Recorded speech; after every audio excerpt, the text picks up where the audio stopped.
Oh yeah, I mean, there's responsibility everywhere. I think so. To the what about the guys in the military point? Like, I'm not asking that we take government funds and give it to the players. Like, I think people who spend time in the military, my dad did 20 years in the army.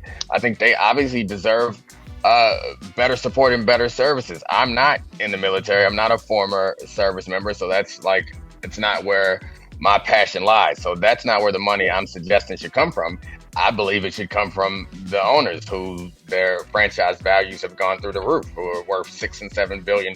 That's the argument that I'm making is that maybe they should pay up. And to your point about the negotiations, like I've been involved in them, and you can certainly be hold the union responsible, but I think it's important to understand what negotiations are. And I think a lot of us believe that negotiations are like the movies where you just walk in and if you like can play hardball or I don't know, you have some cool negotiating tactic that's what negotiations is. No, negotiations is about power and leverage, and we've all been in negotiations in our life.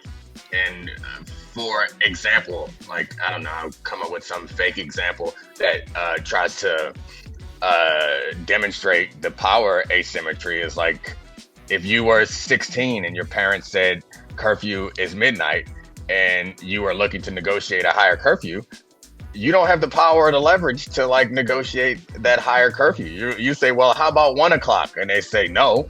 Are you gonna move out? Are you gonna like?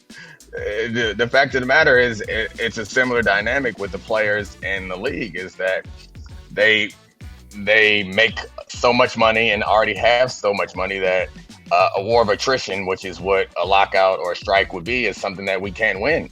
Like the players just can't afford to be without income nearly as long as a member of the Walton family can. Like it's unrealistic to think that. And so that's what it comes down to. So yeah, you can say that you could have negotiated better terms, but with what power? Like what leverage? What are we going to threaten them with? Like we're not going to show up to work. Okay, for that, for many of the guys that we're talking about, not showing up to work, giving up a huge portion of your career and your earnings, and also like possibly not being able to like cover your expenses. Like that's not a risk that they can take.